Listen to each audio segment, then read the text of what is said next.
El aire de la sala se volvió denso, pesado, justo en el momento en que mi hija Carolina cruzó el umbral. No venía sola. A su lado, con una sonrisa que nunca llegaba a sus ojos, estaba Graciela, su suegra. Detrás de ellas, mi yerno Víctor cargaba 2 maletas grandes, de esas que anuncian estadías largas. Sentí un nudo frío en el estómago, una premonición que se arrastraba por mis venas como una serpiente helada.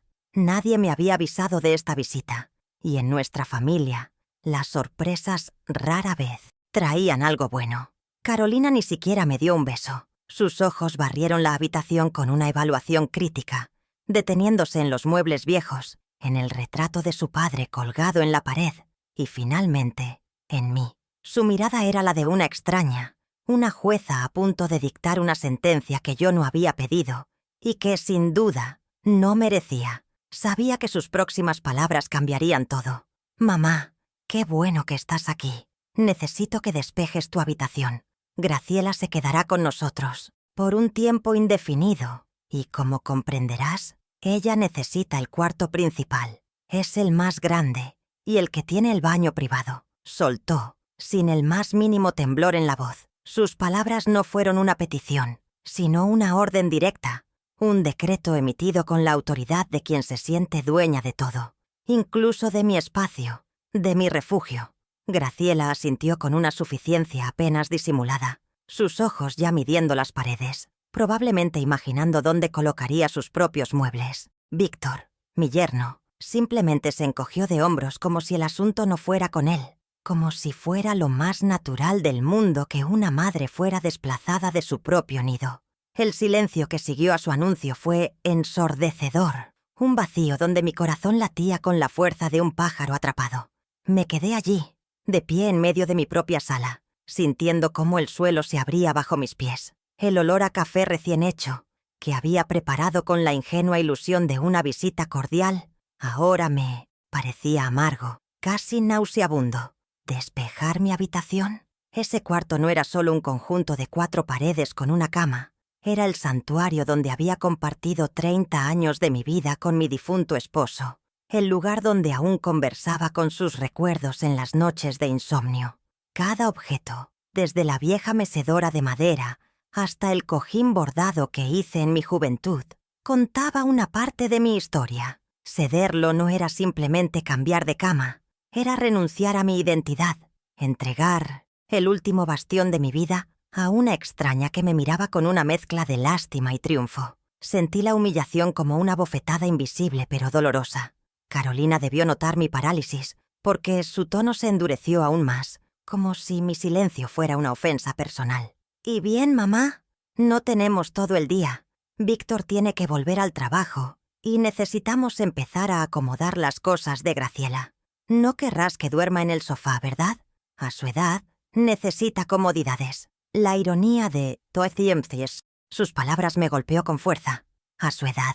Graciela era apenas 5 años mayor que yo, pero en la boca de mi hija, esa diferencia sonaba como un abismo generacional, una justificación para tratarme como un mueble viejo que se puede mover de un rincón a otro sin consideración.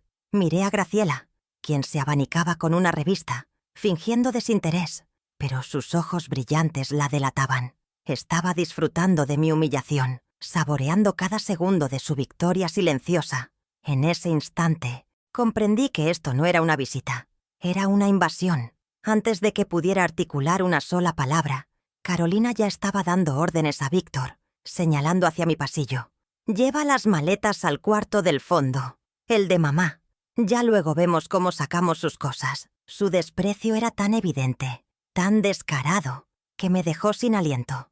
Me trataba no como a su madre, sino como a una empleada doméstica a la que se le notifica un cambio de funciones. La vi caminar por mi casa, tocando mis adornos, con la punta de los dedos, comentando en voz baja con su suegra sobre la necesidad de una mano de pintura y de quitar tanto trasto viejo.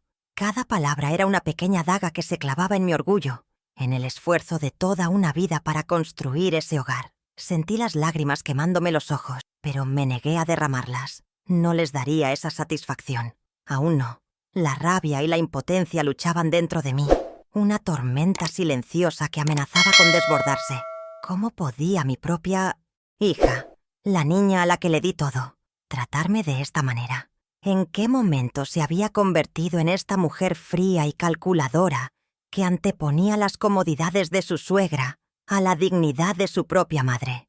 Busqué en su rostro algún rastro de la niña que amaba mis guisos, que se acurrucaba en mi regazo para que le leyera cuentos. No encontré nada, solo vi a una extraña con mis mismos ojos, pero con un corazón que ya no reconocía, un corazón que parecía haberse olvidado de todos los sacrificios, de todas las noches en vela, de todas las renuncias que hice para que ella tuviera la vida que ahora disfrutaba y que, irónicamente, usaba para pisotearme.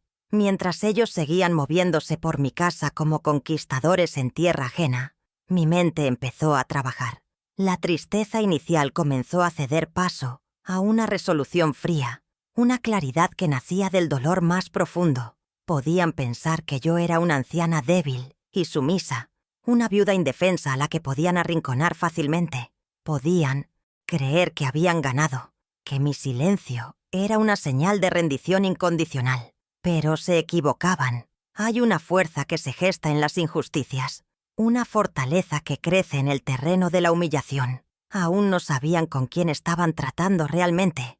No conocían la profundidad de mi resistencia, ni los recursos que una vida de lucha me había enseñado a proteger. El amor de una madre es incondicional, pero su dignidad tiene un límite, y ellos acababan de cruzarlo. Así que bajé la cabeza.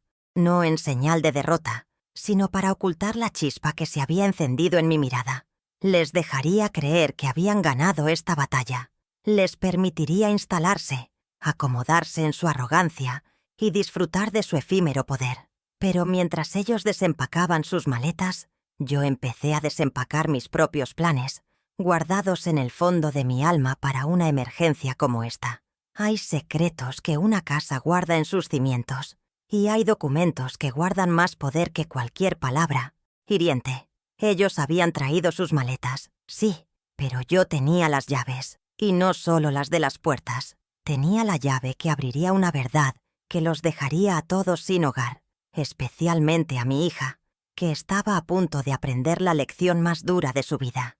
Mi nombre es Celia Mendoza, y tengo 68 años de una vida que ha estado más marcada por el trabajo que por el descanso. Soy viuda desde hace una década, cuando mi Santiago, el amor de mi vida y el pilar de mi mundo, se fue de repente, dejándome con un silencio que todavía retumba en las paredes de esta casa. Vivo sola, o más bien, vivo con sus recuerdos, que son mi compañía más fiel en las mañanas frías y en las tardes largas. Mi rutina es sencilla, casi monótona para los ojos de alguien como mi hija. Pero para mí es el ancla que me mantiene a flote. Me levanto con el sol, cuido de mi jardín con un esmero casi religioso, preparo mis comidas con los vegetales que yo misma cultivo y paso las horas tejiendo o releyendo los libros que a mi esposo tanto le gustaban. Mi mundo es pequeño, pero es mío, forjado con el sudor de mi frente y el amor de mi corazón. La gente del pueblo me ve como una mujer tranquila, quizás demasiado dócil. Siempre he preferido una sonrisa a una discusión, una palabra amable a un grito. Pero la procesión, como dicen, va por dentro. La pérdida de Santiago me dejó una vulnerabilidad que a veces siento como una herida abierta, un punto débil que personas como mi hija saben instintivamente cómo presionar. Sin embargo, lo que muchos confunden con debilidad es en realidad paciencia. Mi esposo siempre decía que yo tenía la fortaleza de un roble, que mis raíces eran profundas y que podía soportar cualquier tormenta sin quebrarme.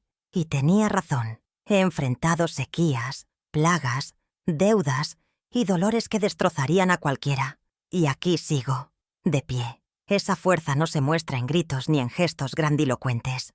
Es una resistencia silenciosa, una llama que arde en mi interior y que se niega a extinguirse. Desde que Santiago partió, esta casa se convirtió en mi caparazón. Él y yo la construimos ladrillo a ladrillo, no con dinero, que nunca nos sobró, sino con nuestras propias manos durante los fines de semana y las noches sin luna. Cada pared tiene el eco de nuestras risas, Cada viga de madera guarda el secreto de nuestros sueños compartidos. Por eso, mi día a día gira en torno a mantenerla viva, a honrar su memoria en cada rincón. Limpio los pisos hasta que brillan, no por obsesión, sino porque recuerdo a Santiago diciéndome que un hogar limpio es un reflejo de un alma en paz. Riego las petunias de la entrada porque eran sus favoritas, y su perfume me recuerda a sus abrazos al volver del campo. Vivir aquí es mi manera de seguir casada con él, de mantener nuestra promesa de hasta que la muerte los separe, en una dulce y melancólica prórroga. Mis manos, agrietadas y manchadas por la tierra, cuentan la historia de mi vida mejor que cualquier palabra. Son las manos de una campesina, de una mujer que nunca le tuvo miedo al trabajo duro. Durante más de 40 años, me levanté antes del amanecer para ir a los campos de cultivo de los terratenientes vecinos. Coseché frutas bajo un sol inclemente, ordeñé vacas con las manos entumecidas por el frío del alba y arranqué malas hierbas hasta que mis rodillas sangraban. Cada moneda ganada con ese esfuerzo titánico no era para mí, no era para lujos ni para caprichos, era para Carolina, para sus libros, para sus uniformes, para la matrícula de esa universidad en la ciudad que ella tanto anhelaba y que para nosotros representaba un sueño casi inalcanzable. Estas manos construyeron su futuro, aunque ahora parezca que ella solo las ve como las manos de una anciana que estorba en su propia casa. La soledad, para mí, tiene dos caras. A veces es una compañera apacible que me permite escuchar mis propios pensamientos, que me deja conversar con mis fantasmas sin interrupciones. Disfruto del silencio de la casa al atardecer, del sonido del viento meciendo las hojas del viejo naranjo del patio. Pero otras veces, la soledad es un manto pesado y frío, especialmente en fechas señaladas como aniversarios o navidades. Es en esos momentos cuando la ausencia de Santiago duele más y la indiferencia de mi hija se siente como sal en la herida.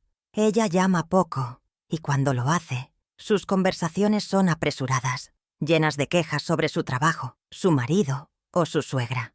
Rara vez pregunta cómo estoy, y si lo hago, sus respuestas son evasivas. Esa distancia emocional me ha hecho vulnerable, me ha hecho anhelar una migaja de su afecto, un anhelo que me ha llevado a permitir cosas que nunca debí tolerar. A pesar de mi apariencia frágil, hay un fuego en mi interior que muchos ignoran.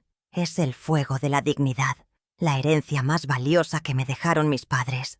Ellos me enseñaron que uno puede ser pobre en dinero, pero jamás en respeto propio.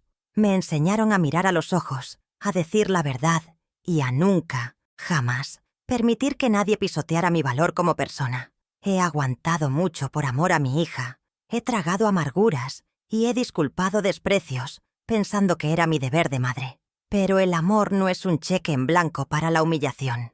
Y esa lección, que yo aprendí hace mucho tiempo, parece que Carolina la ha olvidado por completo. Lo que ella no sabe es que la paciencia tiene un límite, y el acero de mi voluntad, aunque cubierto por el óxido de los años, sigue siendo increíblemente fuerte y está a punto de mostrar su filo. Mi vida, vista desde afuera, puede parecer insignificante. Una viuda en una casa vieja, con un jardín y muchos recuerdos. No tengo grandes posesiones, ni he viajado por el mundo. Mis mayores aventuras han sido ver crecer mis hortalizas y lograr que mi única hija se convirtiera en una profesional. Sin embargo, en esa sencillez he encontrado una profunda riqueza. He aprendido a valorar las cosas que el dinero no puede comprar. La lealtad de un recuerdo, la satisfacción del trabajo bien hecho, la paz de una conciencia tranquila. Carolina, con su vida moderna y sus ambiciones, parece haber perdido la capacidad de ver esa riqueza. Para ella, el valor se mide en metros cuadrados, en la marca de la ropa, en la cuenta del banco.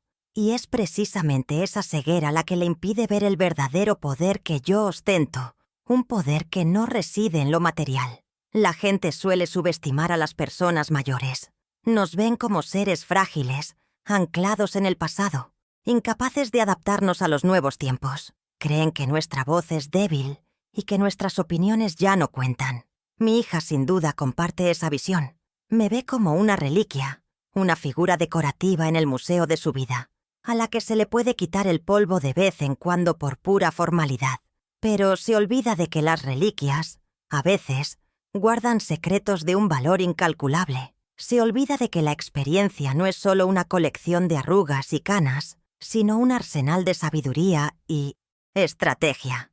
Y yo he acumulado mucha munición a lo largo de mis 68 años. Munición que, hasta ahora, no había tenido necesidad de usar. Pero los tiempos, como ella misma diría, están cambiando. Soy una mujer de fe, pero mi fe no es de las que se arrodillan a esperar milagros. Mi fe es activa, es la que me da fuerzas para arar la tierra y confiar en que la semilla germinará. Creo en la justicia, pero no siempre en la que dictan los hombres en los tribunales, sino en esa justicia, silenciosa, cósmica, que pone a cada uno en su lugar tarde o temprano.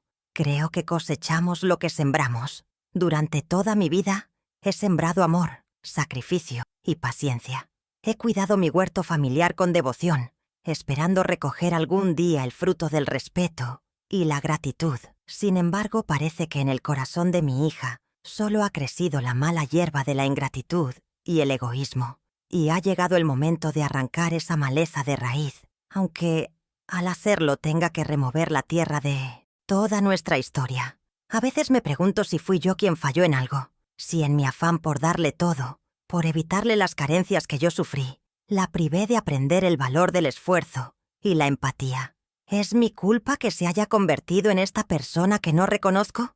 Es una pregunta que me atormenta en las noches más oscuras. Pero luego, la imagen de mi Santiago viene a mi mente, y recuerdo sus palabras. Celia, tú le diste alas para volar. No puedes culparte si ella decide volar hacia el pantano. Y quizás tiene razón. Le di todo el amor que tenía. Le enseñé todos los valores que conocía. La decisión de honrarlos o traicionarlos fue enteramente suya. Y ahora, la decisión de recordarle el precio de esa traición es enteramente mía. ¿Y tú? ¿Qué habrías hecho en mi lugar? ¿Habrías entregado tu cuarto, tu santuario, sin más? Cuéntamelo en los comentarios. Me gustaría saber qué piensas. Mi familia, que una vez fue mi orgullo y mi refugio, se ha reducido a un puñado de extraños con los que comparto la sangre, pero no el corazón. Mi única hija, Carolina, de 42 años, es una abogada exitosa en la capital, un logro que yo misma ayudé a cimentar con mis manos callosas. Se casó hace 15 años con Víctor, un arquitecto de buena familia, un hombre que al principio me pareció amable, pero que con el tiempo reveló una pasividad preocupante, una incapacidad para contradecir a su esposa o a su madre, convirtiéndose en una sombra, un cómplice silencioso de los caprichos de ambas. Tienen 2 hijos, mis nietos, Marcos de 12 y Sofía de 10. Los adoro, pero los veo poco. Carolina siempre tiene una excusa, que están ocupados con el colegio, con las clases de piano, con el tenis. La verdad, creo yo, es que no quiere que la influencia rústica de su abuela campesina contamine la vida sofisticada que ha construido para ellos. La verdadera raíz del veneno en nuestro árbol familiar tiene nombre y apellido. Graciela. Es una mujer de mi misma generación, pero de un mundo completamente opuesto. Viuda de un comerciante adinerado, siempre ha vivido rodeada de lujos y comodidades, y desprecia profundamente todo lo que huela a campo, a esfuerzo físico, a pobreza. Su motivación, creo yo, nace de una profunda inseguridad y una necesidad constante de control.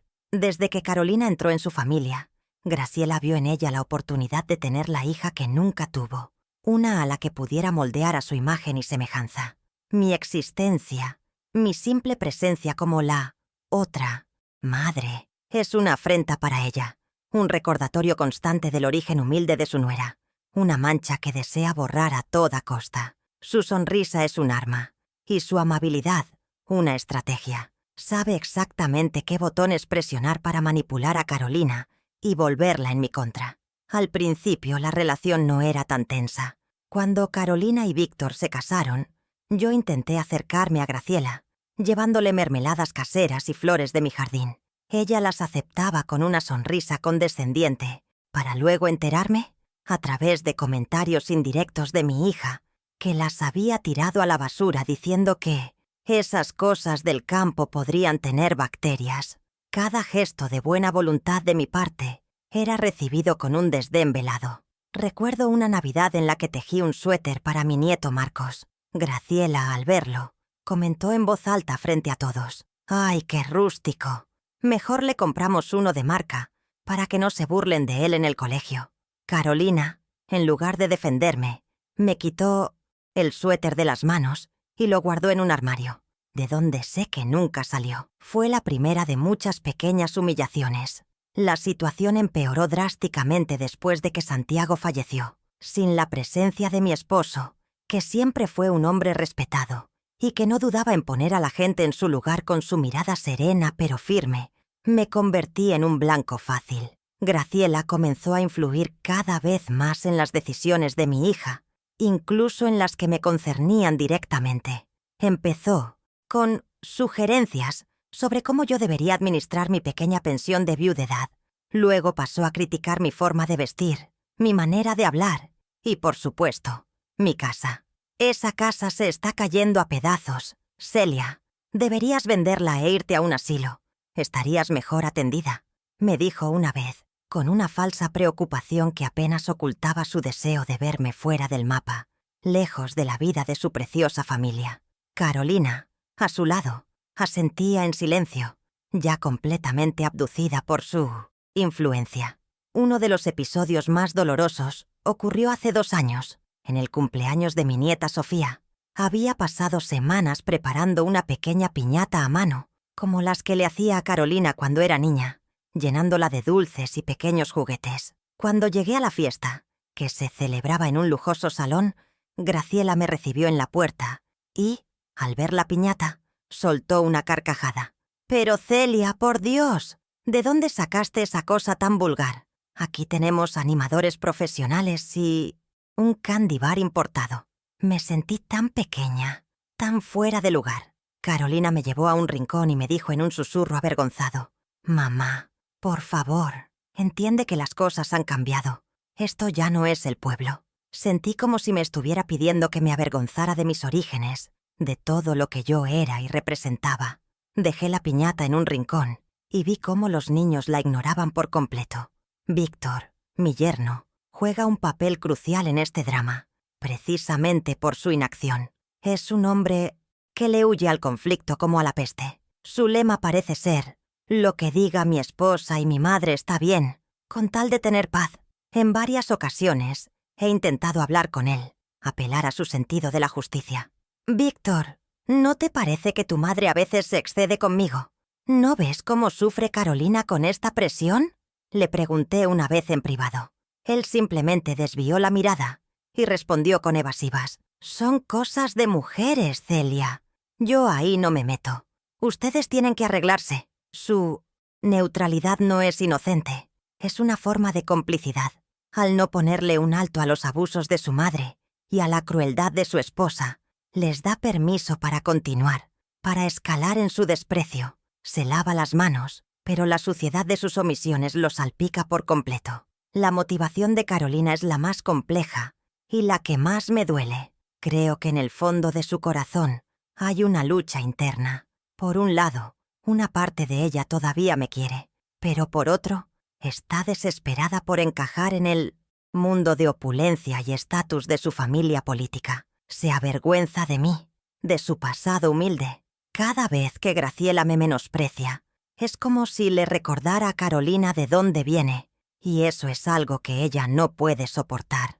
Para ser aceptada plenamente en ese círculo, siente que tiene que renegar de sus raíces, y yo soy la raíz más profunda y visible. Así que me poda, me corta, me maltrata, esperando que así su nueva vida florezca sin la sombra de su origen campesino. Es una forma de autoodio proyectado en mí, y yo soy la víctima de su inseguridad y su ambición desmedida.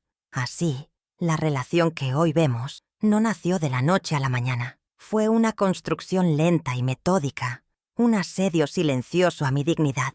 Comenzó con críticas veladas, evolucionó hacia desprecios públicos y ahora ha culminado en este intento de desterrarme de mi propio hogar. Graciela es la estratega, la que susurra las ideas venenosas al oído de mi hija.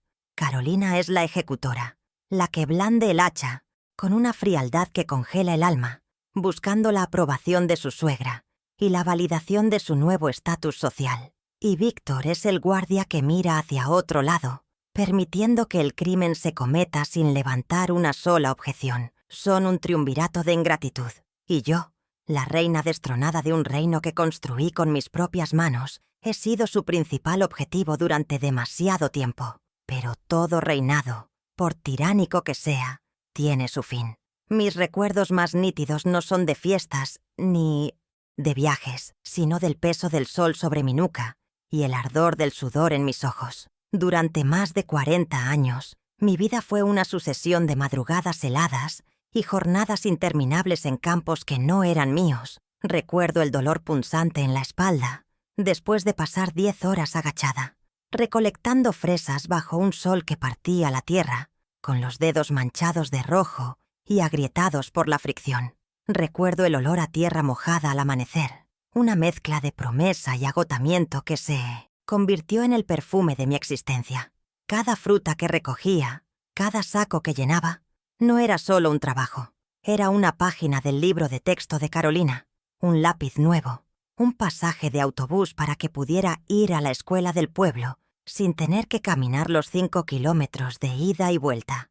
Mientras mis manos envejecían prematuramente, yo soñaba con que las suyas sostuvieran un diploma.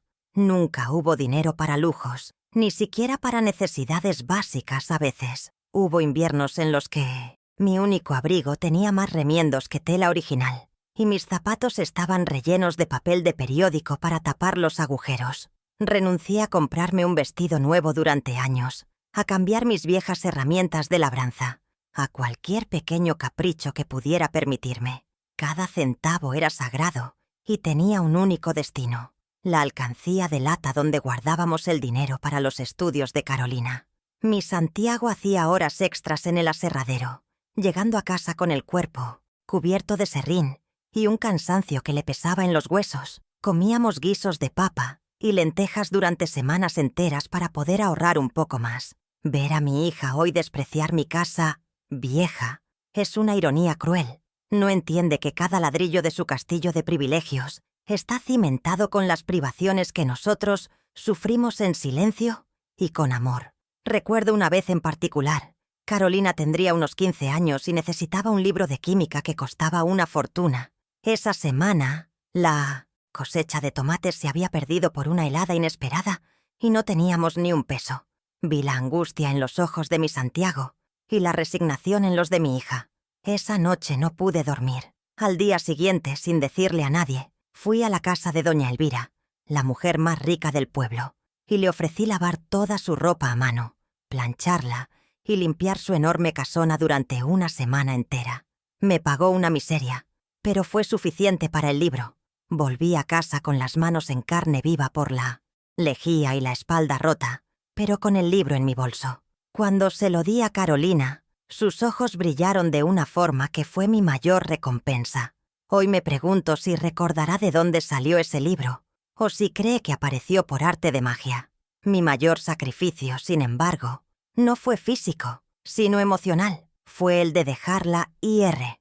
Cuando Carolina fue admitida en la universidad de la capital, la alegría se mezcló con un dolor profundo. Sabía que era lo mejor para ella, pero también sabía que estaba perdiendo a mi niña para siempre. El día que se fue, preparé su maleta con la poca ropa buena que tenía y un puñado de nuestros ahorros. En la estación de autobuses, la abracé con todas mis fuerzas, conteniendo las lágrimas para no entristecerla. «Come bien, hija, y no te olvides de nosotros», le susurré al oído.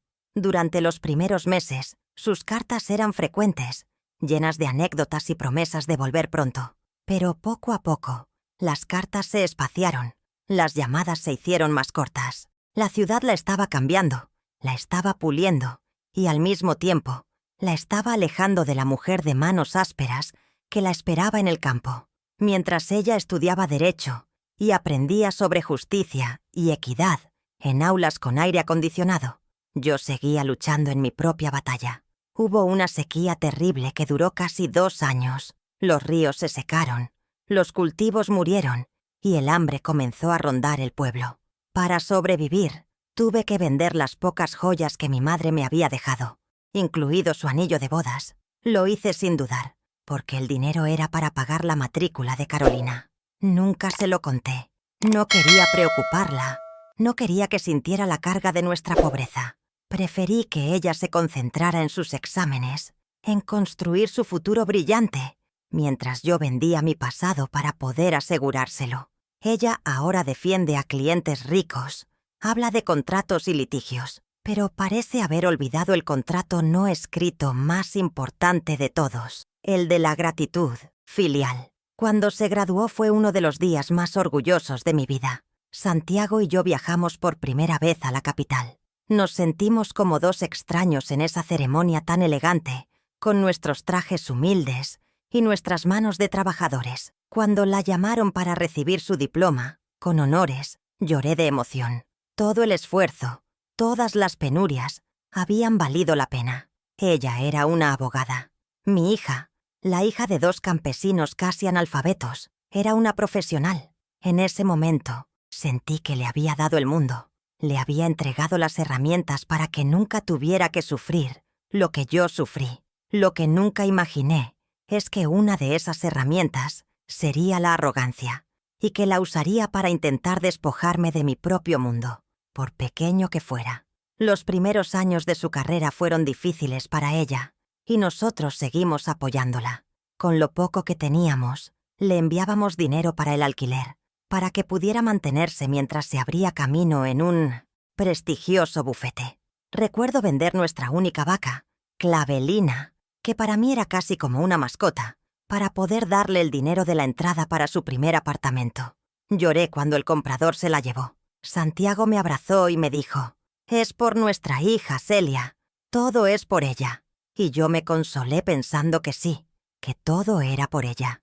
Ahora, cuando veo el lujoso apartamento en el que vive, la ropa de diseñador que viste y los colegios exclusivos a los que van mis nietos, me pregunto si alguna vez piensa en Clavelina. Dudo que siquiera recuerde su nombre. El contraste entre lo que di y lo que ahora recibo es un abismo que me desgarra el alma. Le di mis años de juventud, mi salud, mis pequeños tesoros, mis sueños. Le di una educación que fue mi propia sentencia de soledad. A cambio, recibo órdenes, miradas de desdén y un exilio forzado de mi propio dormitorio.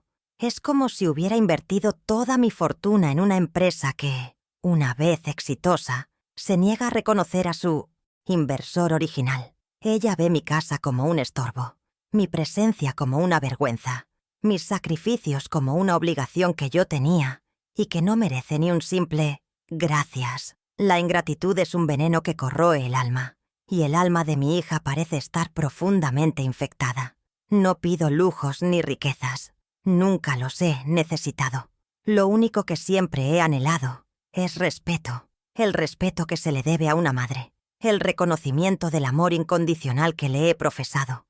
Quería ser para ella un puerto seguro, un lugar al que siempre pudiera volver, no una carga de la que necesitara deshacerse. Quería que mis nietos conocieran la historia de sus abuelos, que entendieran el valor del trabajo y la dignidad. Pero Carolina ha construido un muro entre su mundo y el mío, un muro hecho de vergüenza y ambición. Y al hacerlo, no solo me ha encerrado a mí fuera, sino que se ha encerrado a sí misma, lejos del único amor verdadero e incondicional que tendrá en su vida. Quizás el error fue mío. Quizás la amé demasiado. La protegí en exceso de las durezas de la vida, creyendo que así le hacía un bien. Construí un jardín para ella, quitando cada piedra y cada mala hierba con mis propias manos, para que su camino fuera suave y fácil. No me di cuenta de que, al hacerlo, le impedí desarrollar la fortaleza que nace de superar las dificultades, la empatía que se aprende al sentir el dolor ajeno. Le di el fruto de mi esfuerzo, pero olvidé enseñarle a valorar el árbol que lo produjo. Ahora, ese árbol viejo y cansado está a punto de ser talado por la misma persona que se alimentó de su sombra durante toda su vida. Pero incluso los árboles viejos tienen raíces profundas y a veces guardan una última savia, una última fuerza insospechada. Mientras Carolina y Graciela decidían el destino de mis muebles en la sala, Como dos generales repartiéndose el botín de una ciudad conquistada, yo me deslicé silenciosamente hacia mi dormitorio, el que aún era mío por unos instantes más. Cerré la puerta con suavidad, no para tener privacidad, sino para crear una frontera, un último espacio sagrado, donde su arrogancia no pudiera alcanzarme. Mis manos no temblaban. El shock inicial había pasado, dando lugar a una calma gélida, una lucidez afilada que solo aparece en los momentos de crisis extrema. Me arrodillé frente a la vieja cómoda de roble que mi Santiago había tallado para mí como regalo de bodas, sus iniciales y las mías entrelazadas en un corazón casi borrado por el tiempo. Mis dedos rozaron la madera familiar antes de introducir una pequeña llave de hierro en la cerradura del cajón inferior, el que siempre había estado cerrado para todos, incluso para Carolina. El sonido del mecanismo al girar fue un clic casi imperceptible, pero para mí sonó como el primer movimiento de una partida de ajedrez decisiva. Dentro del cajón, debajo de un pañuelo de seda que perteneció a mi madre y unas cuantas fotografías en blanco y negro de mis padres, reposaba un sobre grueso de color manila, amarillento por los años. Lo saqué con un cuidado reverencial. No contenía dinero ni joyas, sino algo infinitamente más valioso. Una promesa que mi Santiago me hizo hacerle en su lecho de muerte, con la voz debilitada por la enfermedad, pero los ojos llenos de una claridad feroz. «Celia», me dijo, apretando mi mano, «este papel es tu salvavidas. Úsalo solo si alguna vez intentan quitarte tu dignidad o tu hogar. Prométeme que no dudarás en usarlo para protegerte». Se lo prometí con lágrimas en los ojos, sin entender del todo el alcance de sus palabras, y luego guardé el sobre, esperando no tener que abrirlo jamás. Qué ingenuo es el corazón cuando todavía cree en la bondad incondicional de los hijos. Sostuve el sobre contra mi pecho por un momento, sintiendo el peso del papel y de los recuerdos. En su interior no solo había un documento, estaba la última prueba de la inteligencia y la previsión de mi esposo. Santiago siempre fue un hombre que pensaba 10 pasos por delante. Él había visto la semilla del egoísmo en Carolina mucho antes que yo. Había notado la influencia sutil pero perniciosa de Graciela desde el principio, mientras yo, cegada por el amor maternal, excusaba sus desplantes como cosas de la edad o el estrés de la ciudad. Mi esposo observaba en silencio y tomaba sus precauciones. Este sobre era su última jugada, su forma de seguir cuidándome incluso desde el más allá. Sentí una oleada de gratitud y amor por él, tan intensa que casi me ahoga. No estaba sola en esto. Santiago seguía a mi lado, y su sabiduría era el arma que yo estaba a punto de empuñar. Con el sobre en la mano, fui a la pequeña salita de costura, el único lugar de la casa que sabía que no les interesaría profanar, y usé mi viejo teléfono de disco para hacer una llamada. Marqué un número que sabía de memoria, el de mi sobrino, Santiago, el hijo de mi hermana menor. Le pusimos el mismo nombre que a mi esposo en su honor. Santi es un muchacho bueno, con un corazón noble y una mente brillante, que se hizo abogado gracias a la ayuda que mi esposo y yo le dimos para sus estudios cuando sus padres pasaron por un mal momento. Él nunca olvidó ese gesto. «Tía Celia, qué alegría escucharla», me dijo con su voz cálida. Mi voz, en cambio, salió firme, sin rastro de la angustia que sentía. «Santi, querido, ha llegado el momento. Necesito que vengas al pueblo. Y trae contigo los papeles que te di a guardar hace 10 años». Hubo un silencio al otro lado de la línea, solo por un segundo. Santiago, siendo el abogado inteligente que es, comprendió la gravedad de mi tono de inmediato. No hizo preguntas innecesarias. No me pidió explicaciones que sabía que no podía darle por teléfono. Su lealtad hacia mí y hacia la memoria de su tío era inquebrantable. Simplemente respondió con una seriedad que me tranquilizó. «Entendido, tía. Estaré allí el sábado por la mañana. No haga nada hasta que yo llegue. Y por favor, manténgase fuerte. Recuerde lo que el tío siempre decía. La justicia tarda, pero llega». Sus palabras fueron un bálsamo para mi espíritu herido. Colgué el teléfono sintiendo que una parte de la carga se había aligerado. El plan, ese plan silencioso forjado por mi esposo, una década atrás, finalmente se había puesto en marcha. La espera estratégica había comenzado. Guardé el sobre de nuevo en su escondite, cerré el cajón con llave y volví a la sala. Carolina me miró con impaciencia. ¿Dónde te habías metido? Llevamos media hora esperándote para que empieces a sacar tus cosas del cuarto. La miré, pero esta vez fue diferente. Ya no veía a mi verdugo, sino a una adversaria que había subestimado groseramente a su oponente. Asentí con una mansedumbre calculada. Sí, hija, tienes razón. Si eso los hace felices está bien. Permítanme solo hasta el fin de semana para organizar todo. Ella sonrió, satisfecha con mi aparente sumisión. Graciela le dio una palmadita en el brazo, un gesto de felicitación. Creyeron haber ganado. No podían estar más equivocadas. La verdadera batalla ni siquiera había comenzado, y ellas acababan de caer, sin saberlo, en la trampa que mi amado Santiago había preparado para ellas hacía tanto tiempo. Los días que siguieron a mi llamada a Santiago fueron una lenta tortura, una prueba de resistencia para mi alma. Graciela, sintiéndose ya la dueña y señora de todo, comenzó a vaciar mi dormitorio sin siquiera consultarme. La veía pasar por el pasillo con mis cosas en cajas de cartón, manejando con una indiferencia cruel los objetos que habían marcado mi vida. Vi en sus manos el jarrón de porcelana que Santiago me regaló en nuestro 10º aniversario, tratado como un simple trasto. Dejó caer un marco con una foto de mis padres, y el cristal se hizo añicos en el suelo. «Ups, qué torpe», dijo con una risita, sin ofrecer una disculpa sincera. Yo, desde mi rincón en la sala de costura, observaba en silencio, apretando los puños hasta que mis uñas se clavaban en mis palmas. Cada objeto roto, cada recuerdo profanado, era un peso más en la balanza de la justicia que pronto se inclinaría a mi favor. La humillación se extendió a la cocina, mi otro santuario. Una tarde, mientras preparaba un estofado, el favorito de Carolina desde que era niña, ella entró arrugando la nariz. «Mamá, por favor, no cocines más.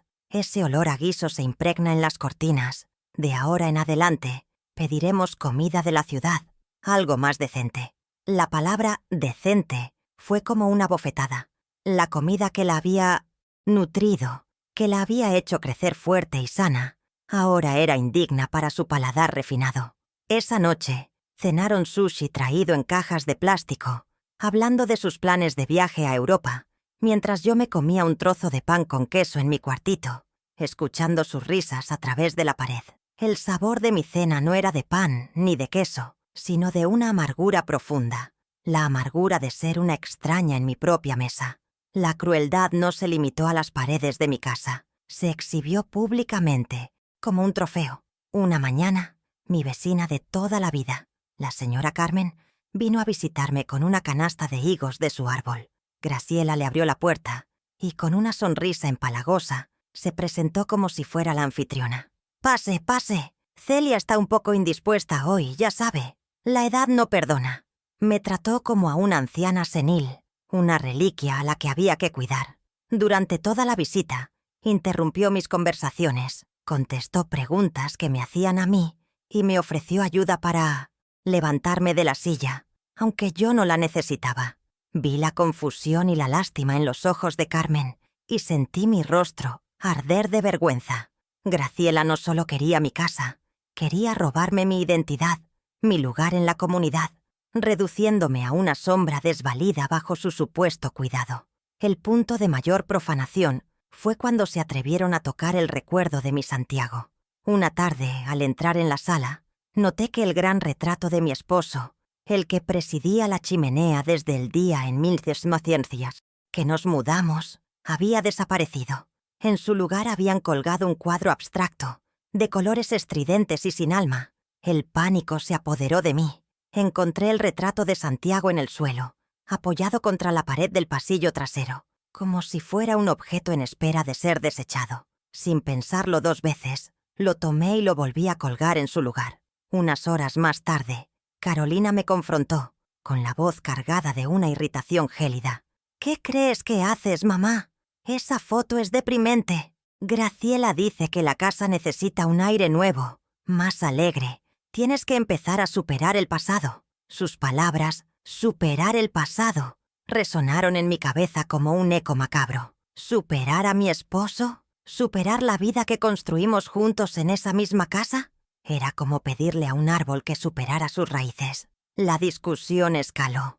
Le dije con una calma que no sentía que mientras yo viviera en esa casa, el retrato de mi marido permanecería en su lugar. Su respuesta fue fulminante. Pues quizás no deberías vivir aquí por mucho más tiempo. Hay lugares preciosos para gente de tu edad, con enfermeras y actividades. Graciela conoce uno muy bueno a las afueras de la ciudad. Deberías considerarlo, por tu propio bien y por el nuestro. Fue la primera vez que mencionó la palabra asilo directamente. La amenaza ya no era velada. Querían borrarme por completo, a mí y a mis recuerdos, para construir su nueva vida sobre las ruinas de la mía. El fin de semana, Carolina decidió invitar a unos amigos suyos de la ciudad, una pareja de abogados tan arrogantes y superficiales como ella. Me vi forzada a servirles café y bocadillos, como una empleada. Durante la conversación, escuché cómo mi hija y su suegra contaban anécdotas sobre mí, distorsionadas para pintarme como una viejecita excéntrica e ignorante. Se rieron de mi obsesión por el jardín, de mi costumbre de hablar con las plantas. «Pobrecita, vive en su propio mundo», dijo Graciela, y todos soltaron una carcajada, condescendiente. Yo, desde la cocina, sentí cada risa como un latigazo. Estaban despojándome de mi dignidad frente a extraños, convirtiendo mi vida y mis amores en el chiste de sobremesa de una tarde de sábado. La humillación era tan grande que sentí náuseas. La noche de ese mismo sábado, mientras pasaba por el pasillo para ir al baño, escuché a Graciela hablando por teléfono con alguien en voz baja, desde el cuarto que antes era mío. La puerta estaba entreabierta. «Sí, tienes que hablar con el abogado», le decía a la persona al otro lado. «Necesitamos conseguir un poder notarial sobre sus bienes, con la excusa de que ya no razona bien, que se le olvidan las cosas. Es por su propio bien, claro, para administrar su pensión y la casa. No podemos arriesgarnos a que haga alguna tontería». El aire se me escapó de los pulmones. No solo querían mi casa, querían mi autonomía, mi dinero, mi capacidad de decidir. Querían declararme legalmente incompetente para poder robarme todo con la bendición de la ley. Eran buitres, esperando pacientemente a que mi espíritu se rindiera para devorar los despojos. Al día siguiente, la ofensiva se dirigió a mi jardín, mi último refugio de paz. Graciela salió al patio con Víctor y con gestos grandilocuentes empezó a describir sus planes. «Aquí podríamos poner un suelo de baldosas. Imagínate, Víctor, una gran terraza para hacer barbacoas con los amigos. Quitaríamos todas estas plantas viejas y esos rosales llenos de espinas. Pondríamos unas tumbonas modernas y una sombrilla». Cada palabra era una puñalada a mi corazón. Mi jardín no era un conjunto de plantas viejas, era el legado de Santiago, un ecosistema de recuerdos. El rosal del que hablaba lo habíamos plantado juntos para celebrar el nacimiento de Carolina. Pisar ese jardín era como pisotear nuestra historia. Víctor, como siempre, asentía con la cabeza, calculando mentalmente los costos de la remodelación, sin dedicar una sola mirada a la mujer que había cuidado de ese jardín durante 40 años. La humillación pública continuó. El martes, día de mercado en el pueblo, Carolina insistió en acompañarme.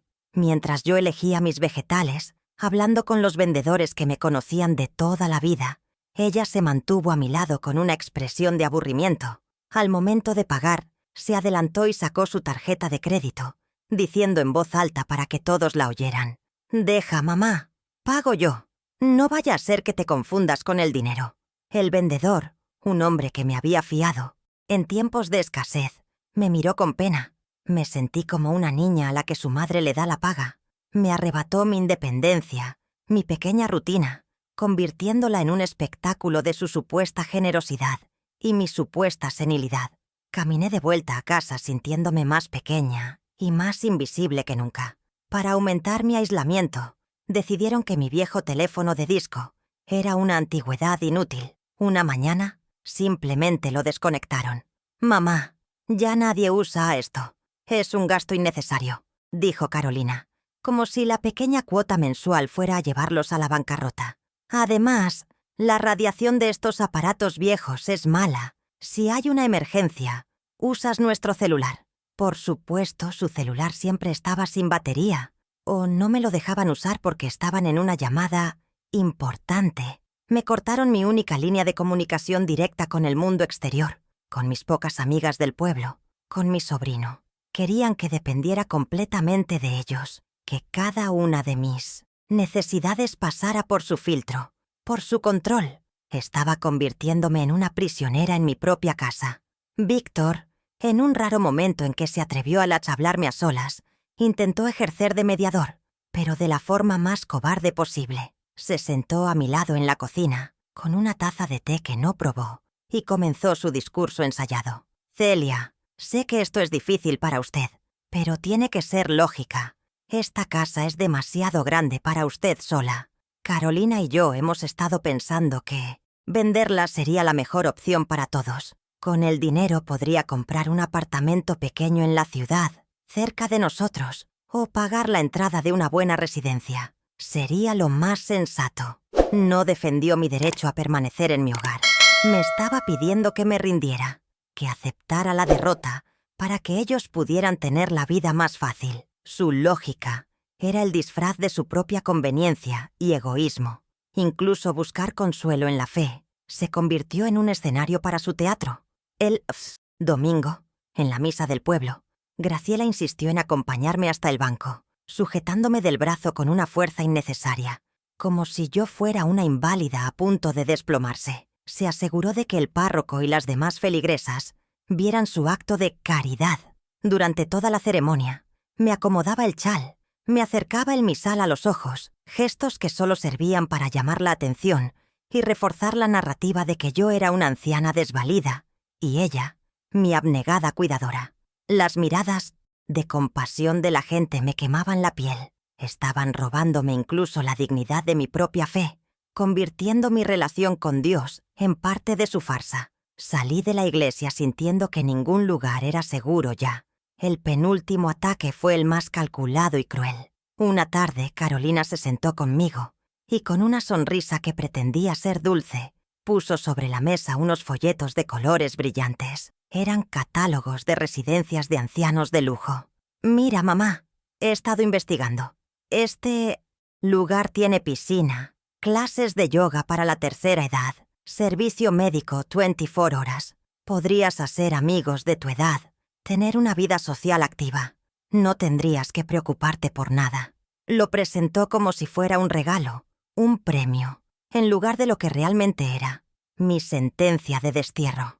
Me estaba diciendo con papel satinado y fotos de ancianos sonrientes que yo era una carga, un obstáculo para su felicidad y que mi lugar estaba en un depósito de gente vieja, lejos de su vista. Y entonces llegó el golpe final, el que rompió la última fibra de mi paciencia. Fue un jueves por la tarde. Salí al porche, mi lugar favorito para ver el atardecer, y descubrí que la vieja mecedora de mi Santiago ya no estaba. Corrí hacia el frente de la casa y la vi allí, junto a las bolsas de basura, esperando el camión. Graciela salió en ese momento. «Ah, Celia, qué bueno que lo ves. Tiré esa silla vieja. Estaba llena de termitas, un peligro para la casa», dijo con la mayor naturalidad. Era una mentira descarada. Yo misma la había lijado y barnizado hacía un mes. Esa mecedora era mi último vínculo físico con él. Era donde nos sentábamos a hablar, donde me acunaba cuando estaba triste. Tirarla a la basura no fue un acto de limpieza, fue un acto de profanación deliberada. En ese momento, en mi corazón, algo se rompió para siempre, y en su lugar nació una determinación de hielo. Se habían acabado las contemplaciones. La guerra había sido declarada. Al ver la mecedora de mi Santiago, junto a la basura, algo dentro de mí, en lo más profundo de mi ser, hizo un clic definitivo. No grité, no lloré, no corrí a enfrentarme a Graciela. Toda la tormenta de dolor, rabia y humillación que se había estado gestando en mi interior durante días se disipó de repente, dejando en su lugar un silencio vasto y helado. Era la calma del ojo de un huracán, una claridad aterradora y absoluta. En ese preciso instante, dejé de ser una víctima, dejé de esperar un milagro. una disculpa, un destello de la hija que una vez amé.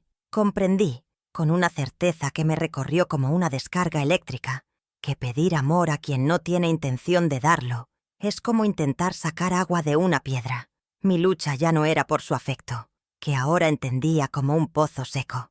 Mi lucha, a partir de ese momento, sería por mi dignidad. Y en esa lucha no iba a tener piedad. Caminé lentamente hacia la mecedora. Mis movimientos eran deliberados, sin la vacilación de la vejez, sino con el propósito de un soldado que se prepara para la batalla. Acaricié la madera gastada, el lugar donde la cabeza de Santiago había reposado tantas tardes. No estaba rescatando un mueble, estaba recuperando un símbolo. Con una fuerza que no sabía que poseía, levanté la mecedora y la llevé de vuelta al porche, colocándola exactamente en su sitio.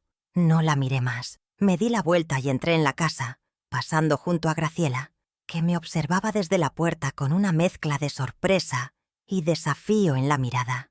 No le dirigí la palabra. No le dediqué ni una sola mirada. Mi silencio fue mi primera arma. Le estaba comunicando, sin necesidad de un solo sonido, que las reglas del juego acababan de cambiar drásticamente y que yo, la anciana dócil, ahora era la que movía las fichas. Esa noche no dormí en el cuartucho al que me habían desterrado. Me senté en la mecedora de Santiago, en el porche, envuelta en una manta, bajo el manto de estrellas. El aire frío de la noche no me molestaba. El hielo estaba dentro de mí. Fue una vigilia, un rito de paso. Mientras la casa dormía, yo tracé mi estrategia. Repasé cada humillación, cada palabra hiriente, cada gesto de desprecio. No lo hice con autocompasión, sino como un general que estudia el mapa del territorio enemigo. Analicé sus debilidades, la arrogancia de Graciela, la ambición y la culpa reprimida de Carolina, la cobardía de Víctor. Se creían tan inteligentes, tan superiores, pero su crueldad los había vuelto ciegos. No podían concebir que yo, la campesina, ignorante, tuviera un plan. Y esa era mi mayor ventaja. El amanecer me encontró con los ojos abiertos, sin una pizca de sueño, pero con el alma llena de una determinación inquebrantable. A primera hora de la mañana, mientras ellos aún dormían, usé el teléfono de mi vecina Carmen, inventando una excusa sobre una mala conexión. Marqué de nuevo el número de mi sobrino Santiago. Cuando respondió, mi voz sonaba distinta, y él lo notó. «Tía, ¿está todo bien?», preguntó con una nota de preocupación. «Mejor que nunca, Santi», respondí con una calma que lo sorprendió. «El plan se adelanta. No podemos esperar al sábado. Necesito que ejecutes la primera parte mañana mismo. Y el sábado, cuando vengas, que sea para la jugada final. Trae todos los documentos, los originales, y ven preparado, porque esto no será agradable, pero será justo». No le di más detalles sobre la mecedora. No era necesario. Él entendió por el tono de mi voz que se había cruzado una línea irreparable. «Como usted ordene, tía. Mañana a primera hora lo tendrá. Nos vemos el sábado». A partir de esa llamada, me convertí en una actriz. Volví a asumir mi papel de anciana sumisa y resignada, pero ahora era una actuación consciente, una máscara para ocultar mi verdadero propósito. Cuando Carolina me preguntó por qué había vuelto a poner la silla vieja en el porche, simplemente respondí con voz cansada.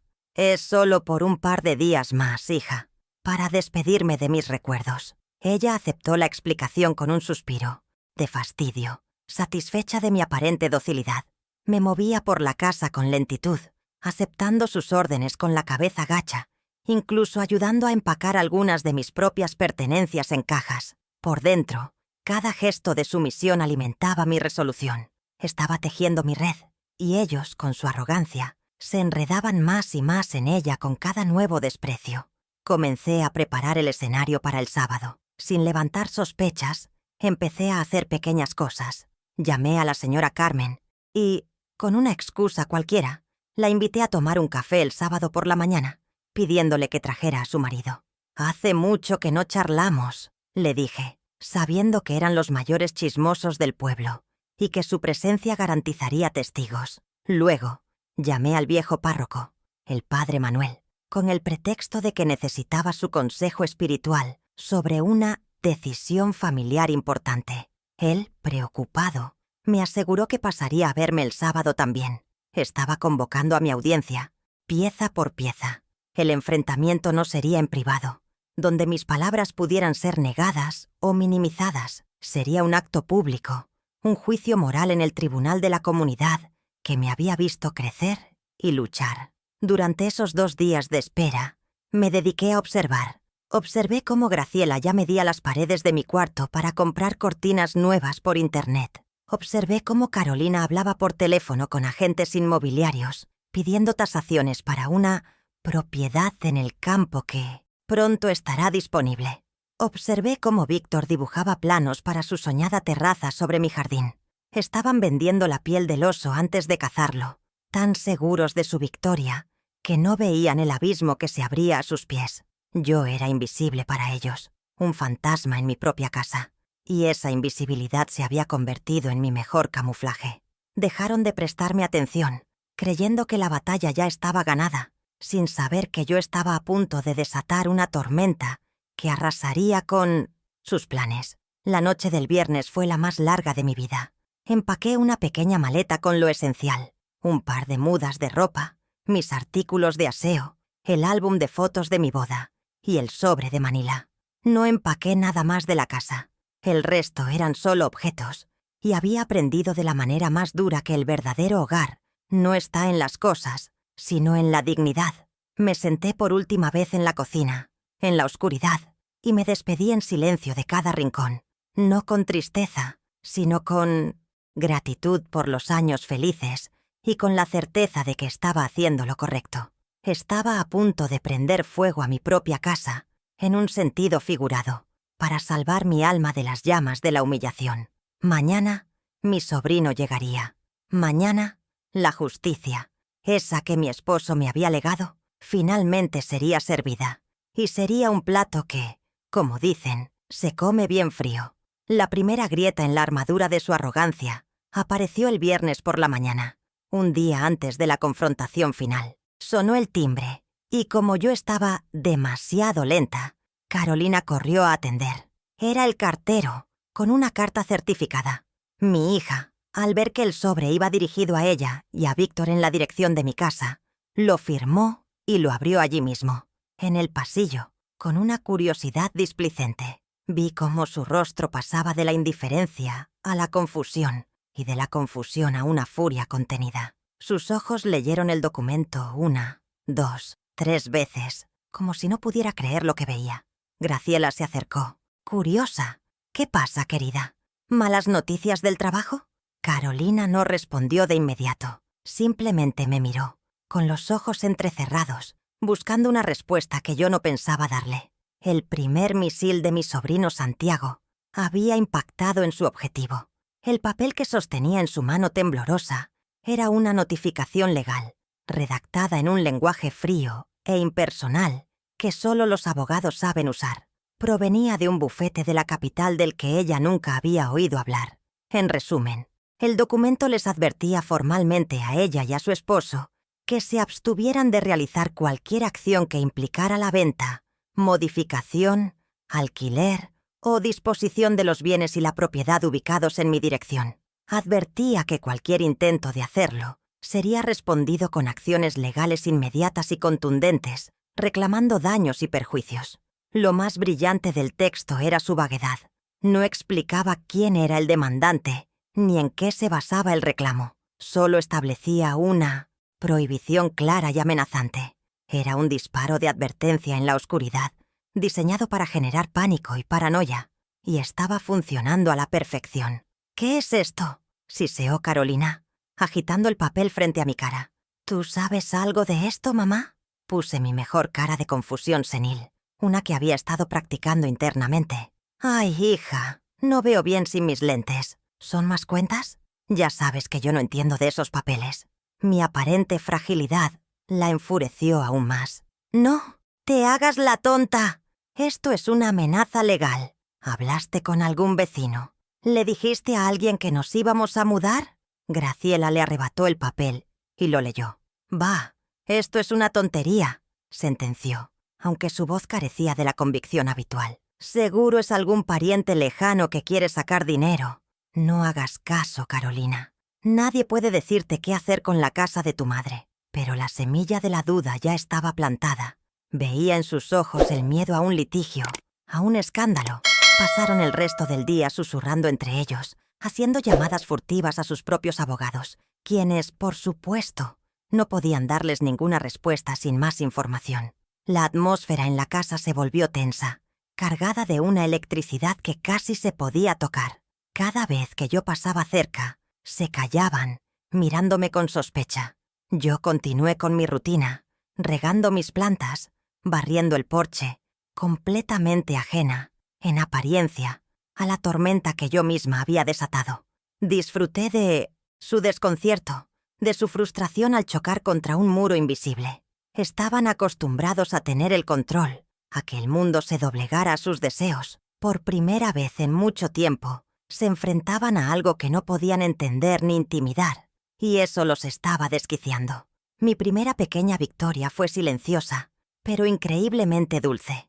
El segundo golpe, mucho más directo y humillante para ellos, llegó esa misma tarde. A pesar de la notificación legal, Carolina, en un acto de soberbia, no había cancelado la visita del agente inmobiliario que había llamado para tasar la casa. El hombre, un tipo engominado con un traje demasiado ajustado, llegó a las 4 en punto, con su metro y su portafolio. Graciela y Carolina lo recibieron con sonrisas de anfitrionas, mostrándole la propiedad como si ya fuera suya. Como puede ver, la estructura es sólida, solo necesita una modernización. Y el terreno tiene un gran potencial, explicaba mi hija.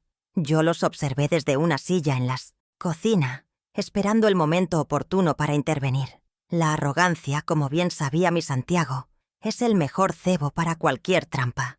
Mientras el agente medía la sala, me acerqué a él con pasitos lentos, como una anciana que busca conversación. «Buenas tardes, joven», le dije con una voz temblorosa y conspiradora. «Es una casa muy bonita, ¿verdad? Mi difunto esposo la construyó con mucho amor». El hombre sonrió con amabilidad. «Desde luego, señora. Tiene mucho encanto». Entonces me incliné, un poco más hacia él, y añadí en un susurro. «Él siempre fue muy precavido, mi Santiago. Decía que había que proteger el hogar. Creo que dejó un papel especial en el registro de la propiedad. Una condición, creo que la llamaba, para protegerme a mí. No sé muy bien qué es. Mi memoria ya no es lo que era. Pero seguro que un hombre tan listo como usted sabrá encontrarlo antes de poner un cartel de «se vende». Lo dije con la mayor inocencia, como si estuviera compartiendo el desvarío de una vieja. La sonrisa del agente inmobiliario vaciló por un instante. Vio mis ojos, y aunque mi voz era la de una anciana confundida, mi mirada era firme. Un buen profesional sabe reconocer una bandera roja cuando la ve, por sutil que sea. Se disculpó educadamente y lo vi sacar su teléfono móvil. Se apartó a un rincón del patio y estuvo tecleando durante unos minutos. Su expresión se volvió seria. Hizo una llamada corta. Cuando volvió a entrar, su actitud había cambiado por completo. Ya no era el vendedor entusiasta, sino un profesional que se enfrentaba a un problema. Se dirigió directamente a Carolina, ignorando a Graciela. «Señora, lamento informarle que hay un inconveniente. He hecho una consulta preliminar y, efectivamente, sobre esta propiedad pesa una anotación preventiva de usufructo vitalicio. Legalmente, la casa no se puede vender». El rostro de Carolina se descompuso. Pasó del blanco al rojo en cuestión de segundos. ¿Usufructo qué? Eso es imposible. Esta casa es de mi madre. El agente, claramente incómodo, se encogió de hombros. El registro indica que la nuda propiedad podría ser de una tercera persona y su madre tiene el derecho de uso y disfrute de por vida.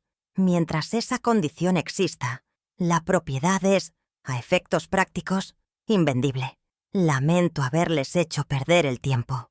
Recogió sus cosas con rapidez, ansioso por escapar de la tormenta que estaba a punto de estallar, y se fue casi corriendo. El silencio que dejó tras de sí fue pesado, denso, cargado de la humillación pública que mi hija acababa de sufrir frente a un extraño y, peor aún, frente a su suegra. Mi segunda victoria había sido un jaque en toda regla. Esta vez Carolina no me gritó. Su rabia era tan grande que se había convertido en un veneno frío. Se acercó a mí, su cuerpo temblando de furia. «¿Qué hiciste?», preguntó con la voz tan baja que era casi un silbido. «Tú sabías de esto. Esa cara de vieja tonta no me engaña». Mantuve mi personaje. Las lágrimas, esta vez reales, por la tensión, acudieron a mis ojos. «Hija, no sé de qué hablas. Papeles, abogados, yo no entiendo nada. Santiago a veces hacía cosas, firmaba papeles. Él solo quería cuidarme. Nunca me explicó bien. Mi actuación fue magistral. La mezcla de verdad, Santiago sí quería cuidarme. Y mentira, mi supuesta ignorancia. La desarmó. No podía probar nada. Solo podía ahogarse en su propia impotencia. Sabía que algo se le escapaba, pero no podía identificar qué era. Graciela, por su parte, intentó minimizar el desastre, pero su confianza estaba visiblemente mermada. «No te preocupes, Carolina. Con un buen abogado cualquier papelucho se puede anular. Tu madre seguramente ni sabe lo que firmó.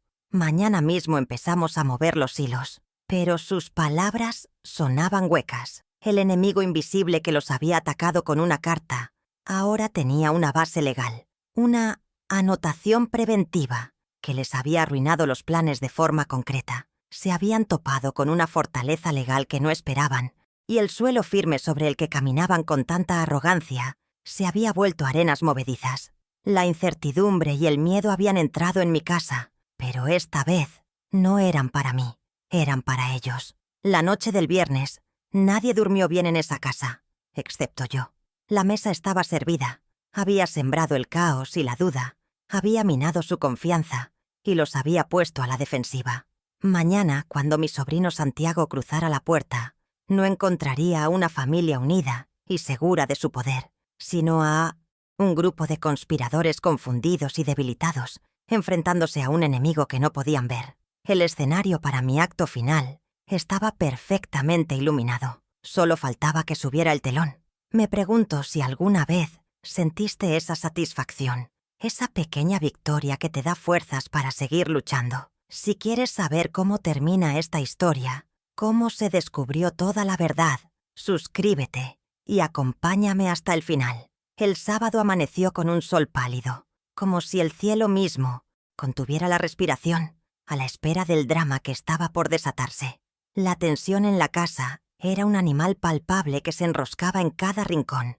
Carolina y Graciela apenas hablaban, se comunicaban con miradas cortantes y gestos bruscos. Habían pasado la noche en vela, seguramente trazando contraofensivas legales, y sus rostros mostraban la huella del cansancio y la frustración. Yo, en cambio, me había levantado temprano, me había puesto mi mejor vestido, el de los domingos, y había preparado una jarra de café y unas galletas caseras. Estaba tranquila.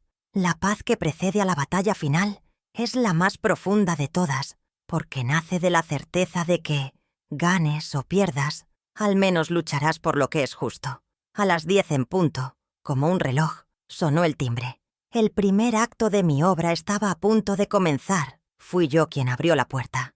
Eran mis vecinos, Carmen y su esposo, y justo detrás de ellos venía el padre Manuel, con su sotana y su sonrisa bondadosa. «Pasen, por favor. Qué alegría tenerlos aquí», dije con una calidez genuina. Carolina y Graciela aparecieron detrás de mí, sus rostros transformados en máscaras de cordialidad forzada. No podían mostrarse hostiles frente al párroco y a los vecinos más respetados del pueblo. «¡Qué sorpresa tan agradable!», dijo Graciela, con una voz que goteaba un veneno azucarado. «Mi Celia no nos dijo que tendría invitados. La invité a sentarse en la sala. Les serví café, y durante unos minutos mantuvimos una conversación trivial sobre el clima y la próxima fiesta del pueblo.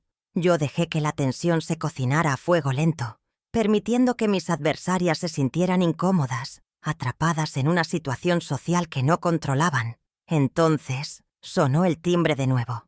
Esta vez, antes de que nadie pudiera moverse, anuncié con una voz clara y serena, que resonó en el silencio expectante: «Ese debe ser mi sobrino Santiago. Lo estaba esperando». Y luego añadí la palabra clave, la que encendería la mecha de la pólvora. «Es mi abogado». Vi cómo los ojos de Carolina y Graciela se cruzaban en una fracción de segundo. Un destello de pánico y comprensión. La palabra abogado conectó todas las piezas en sus mentes. La carta de advertencia, el usufructo, la resistencia silenciosa. Se dieron cuenta, demasiado tarde, de que habían caído en una emboscada perfectamente planeada. La supuesta anciana senil y desvalida tenía un aliado, y no era uno cualquiera. Era un profesional de la ley. La expresión de suficiencia de Graciela se desvaneció, reemplazada por una mueca de aprensión. El juego de poder había cambiado. Santiago entró. Es un hombre joven, pero su presencia impone respeto. Vestía un traje impecable, y su rostro sereno contrastaba con la tormenta emocional que se vivía en la sala. Saludó a todos con una cortesía profesional y me dio un beso en la frente. Luego, colocó su maletín de cuero sobre la mesa de centro. Carolina, intentando recuperar el control, se levantó y se dirigió a él, con un tono que pretendía ser burlón. ¿Y qué se supone que vas a hacer un muchacho como tú aquí? ¿Vienes a defender a mi madre de sus propias fantasías? Santiago no se inmutó. La miró directamente a los ojos y respondió con una calma glacial. No, Carolina, no vengo a defenderla. Vengo a aclarar un par de malentendidos y a ejecutar las instrucciones del verdadero propietario legal de esta casa. Cada palabra fue pronunciada con una precisión quirúrgica, diseñada para desarmar y sembrar el caos. Fue entonces cuando yo tomé la palabra, dirigiéndome a mi hija, pero hablando para que todos los presentes me escucharan. Mi voz no tembló. Hija, comencé, durante todos estos días has actuado como si esta casa fuera tuya por derecho, y mía solo por mi avanzada edad. Creo que es hora de que sepas la verdad. La verdad es que esta casa, legalmente, no me pertenece. Un jadeo colectivo recorrió la sala. Mis vecinos y el padre Manuel me miraron con una confusión absoluta. Carolina y Graciela fruncieron el ceño, creyendo quizás que era una confesión de debilidad, el preludio de una rendición. ¿A qué te refieres con que no es tuya?, preguntó Carolina, impaciente. Es muy simple, dije, cediendo el escenario a mi sobrino. Esta casa no es mía, y ciertamente nunca será tuya. Santiago abrió su maletín y extrajo un fajo de documentos encuadernados. Los depositó sobre la mesa con un golpe seco que resonó en el silencio. Hace 10 años, poco antes de fallecer, mi tío Santiago, un hombre mucho más previsor de lo que ustedes imaginaban, me citó en su notaría de confianza. Comenzó a explicar con voz de abogado. En esa reunión, él y mi tía Celia me vendieron esta propiedad por un precio simbólico. La escritura debidamente registrada está aquí. Hizo una pausa dramática, dejando que la información se asentara. Legalmente, desde hace una década, yo soy el nudo propietario de este inmueble. La cara de Carolina era un poema de incredulidad y furia. ¡Eso es ridículo! ¡Nos has desheredado!, gritó, perdiendo por completo la compostura. No tan rápido, Carolina, continuó Santiago, levantando una mano para silenciarla. Tu padre te amaba. Nunca te hubiera desheredado, pero también conocía tu carácter y la influencia que otros tenían sobre ti. Por eso, la venta se hizo con una cláusula, una condición inquebrantable, que ustedes, en su prisa por tomar posesión de todo, no se molestaron en investigar. Esa condición se llama reserva de usufructo vitalicio. Se volvió hacia mí y luego miró a los demás. Eso significa que, aunque yo sea el propietario en los papeles, mi tía Celia tiene el derecho absoluto, legal e irrevocable de usar y disfrutar de esta casa, de cada centímetro de ella, hasta el último día de su vida. Ella es la única que decide quién entra, quién sale, quién se queda y quién se va. Yo solo soy el guardián de su voluntad. En resumen, la dueña, mientras viva, es ella. Y nadie, absolutamente nadie, puede echarla de aquí. El impacto de la revelación fue devastador. La verdad cayó sobre Carolina y Graciela como una losa de granito. Graciela se quedó sin palabras, con la boca entreabierta, su máscara de superioridad hecha pedazos. Carolina, pálida como el papel, comprendió de golpe toda su estupidez. La carta, el agente inmobiliario, mi calma, todo encajaba en un rompecabezas humillante.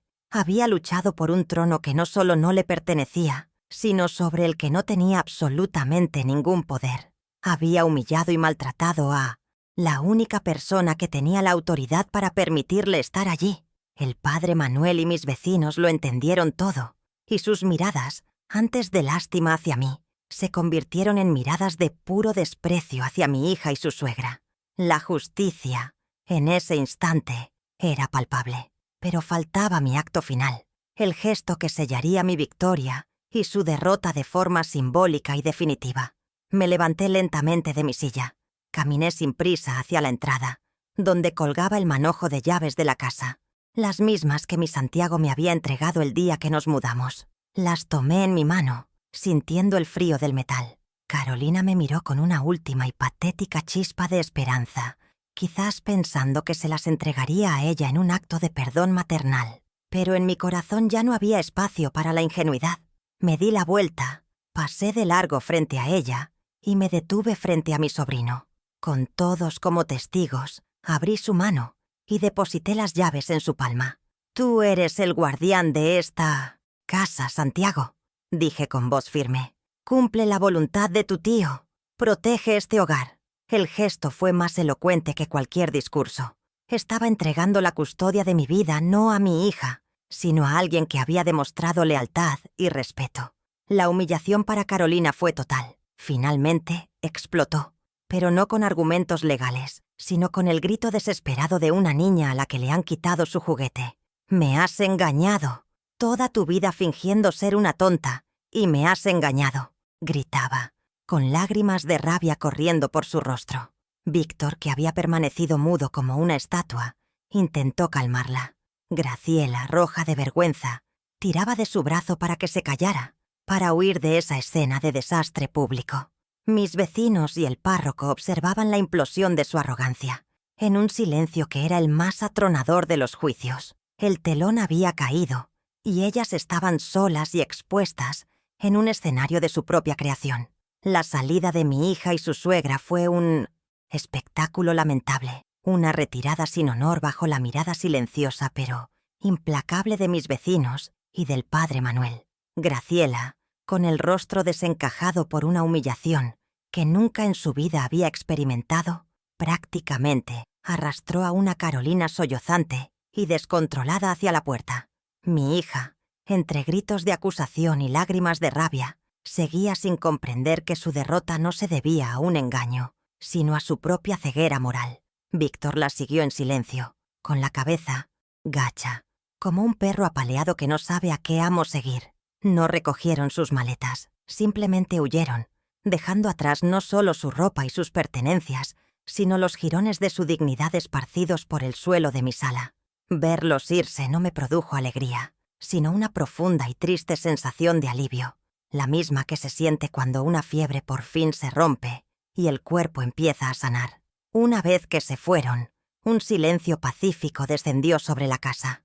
El padre Manuel me dio una bendición. Mis vecinos me abrazaron con un respeto renovado y se fueron, prometiendo guardar discreción, aunque yo sabía que la historia ya había echado a volar por el pueblo. Me quedé a solas con Santiago, mi sobrino, mi salvador.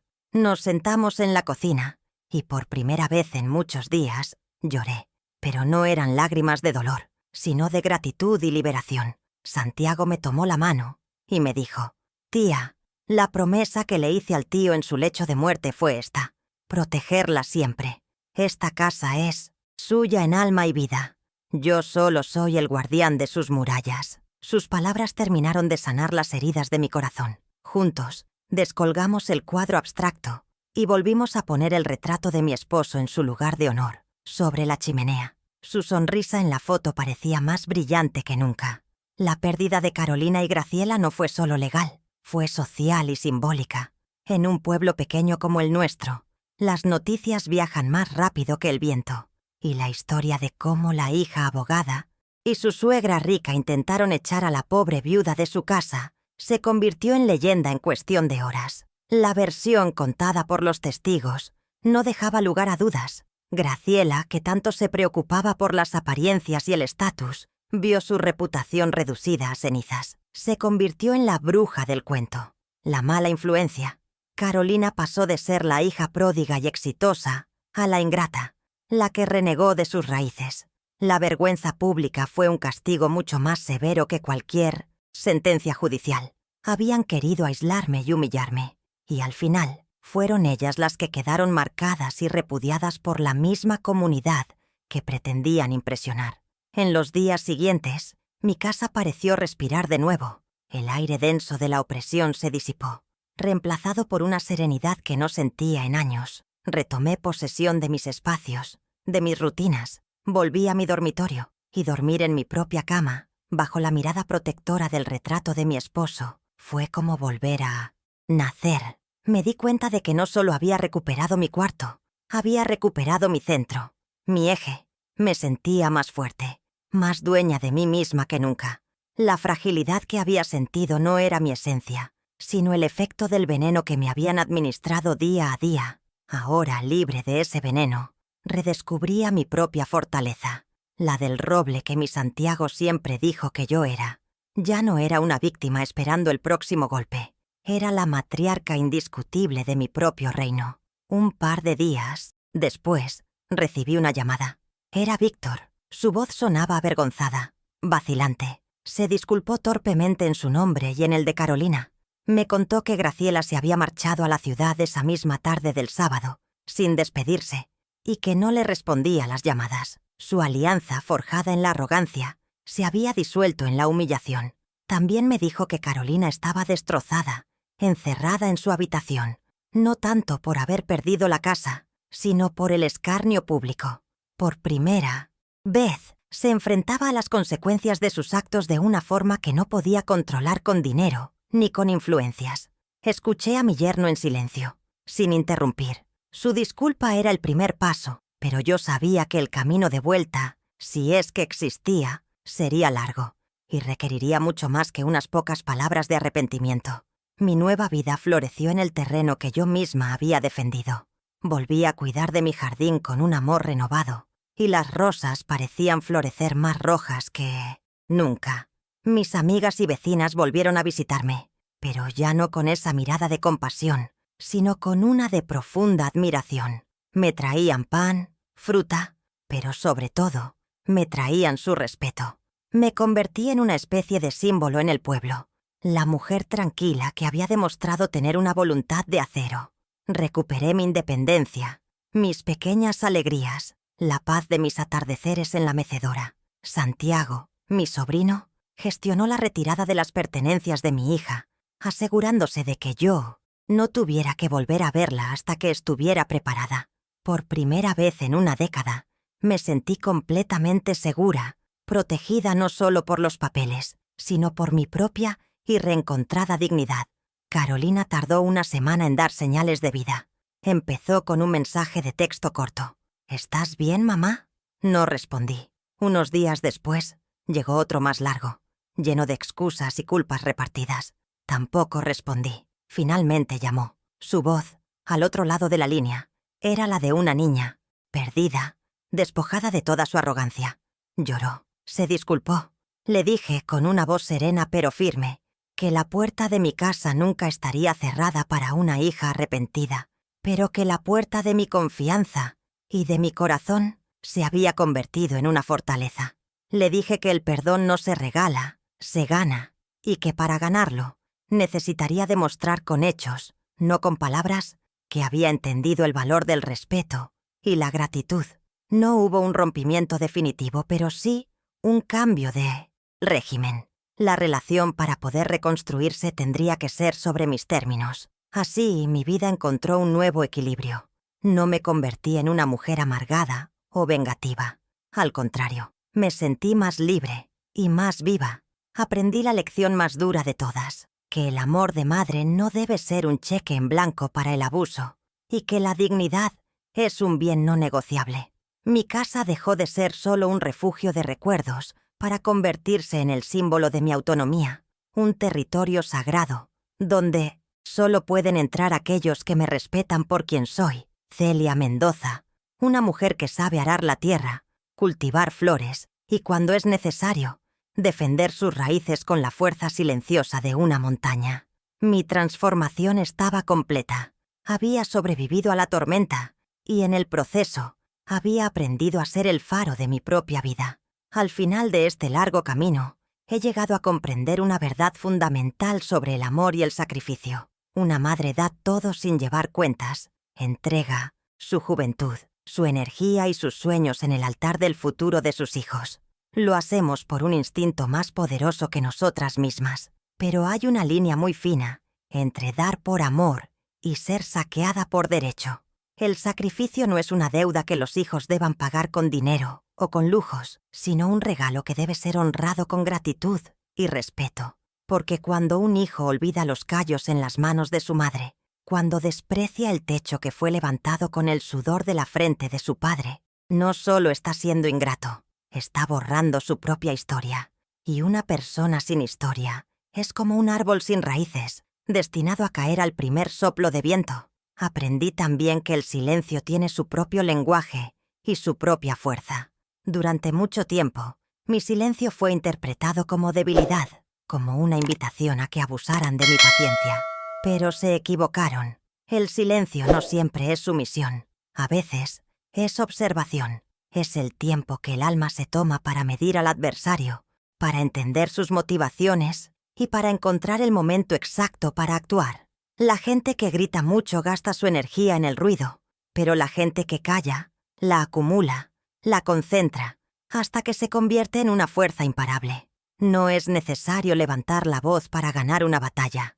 A veces, la jugada más devastadora es la que se hace en silencio, con la calma de quien sabe que la justicia, aunque lenta, siempre encuentra su camino y se pone de su lado. Nuestras raíces son nuestro anclaje en el mundo. Intentar cortarlas por vergüenza o por ambición es un acto de autodestrucción. Mi hija, en su afán por pertenecer a un mundo que la deslumbró, creyó que para florecer en su nuevo jardín necesitaba arrancar de raíz su origen humilde. No se dio cuenta de que la fuerza que la había hecho crecer, la savia que la había nutrido para convertirse en la profesional exitosa que era, provenía precisamente de esas raíces campesinas, de la tierra arada por sus abuelos, del amor incondicional de sus padres. Uno puede construir un palacio, pero si sus cimientos están podridos por la vergüenza del propio origen, ese palacio no es más que un castillo de naipes, listo para derrumbarse. Honrar de dónde vienes no te hace más pequeño, te hace más íntegro, más real. La dignidad, he descubierto, es el único hogar que verdaderamente nos pertenece. Podemos perder una casa, dinero, posesiones, pero la dignidad es el terreno sagrado de nuestra alma. La construimos cada día con nuestras acciones, con el respeto que nos damos a nosotros mismos y el que exigimos de los demás. Por amor, a veces permitimos que otros entren en este terreno y lo pisen un poco, pero nunca, bajo ninguna circunstancia, debemos permitir que lo profanen, que lo invadan o que intenten expulsarnos de él. Defender nuestra dignidad no es un acto de egoísmo, es el acto de supervivencia más esencial, porque una persona que ha perdido su respeto propio lo ha perdido todo, aunque viva rodeada de todas las riquezas del mundo. Y yo, en mi casa humilde, con mis manos de campesina, me siento hoy la mujer más rica del mundo. Así que les dejo con esta reflexión, nacida de mi propia piel y de mis propias lágrimas. Nunca subestimen la fortaleza de una madre, ni el poder que se esconde detrás de una vida de sacrificios. El amor puede ser paciente y bondadoso, pero la dignidad tiene memoria y no acepta rendiciones. Quienes construyen su felicidad sobre la humillación de quienes les dieron la vida, tarde o temprano descubrirán que están edificando sobre arena. Porque el respeto a los mayores no es una opción, es la base sobre la que se sostiene una familia y una sociedad sana. Es la única herencia que de verdad importa. Si esta historia ha tocado tu corazón, compártela, para que el mundo recuerde que en cada madre hay una leona y que el amor más grande también sabe enseñar la lección más dura. Gracias por haberme acompañado.